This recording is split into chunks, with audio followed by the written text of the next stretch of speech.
নির্বাচনী আচরণবিধি লঙ্ঘন, নির্বাহী ম্যাজিস্ট্রেটকে বাধা প্রদান এবং হুমকির অভিযোগে ব্রাহ্মণবাড়িয়া ২ আসনের স্বতন্ত্র প্রার্থী রুমিন ফারহানার বিরুদ্ধে ব্যবস্থা নিতে সংশ্লিষ্ট নির্বাচনী অনুসন্ধান ও বিচারিক কমিটির কাছে চিঠি দিয়েছেন সরাইল উপজেলা নির্বাহী কর্মকর্তা ইউএনও মোহাম্মদ আবু বকর সরকার।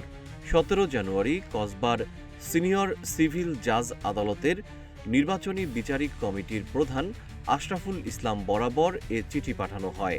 ইউএনওর চিঠিতে বলা হয়েছে, ভ্রাম্যমাণ আদালত অভিযান পরিচালনার সময় স্বতন্ত্র প্রার্থী রুমিন ফারহানা এক্সিকিউটিভ ম্যাজিস্ট্রেটকে আক্রমণাত্মকভাবে বারবার বৃদ্ধাঙ্গুলি প্রদর্শন ও আঙুল উঁচিয়ে বিভিন্ন রকমের হুমকি ধামকি প্রদর্শন করেন।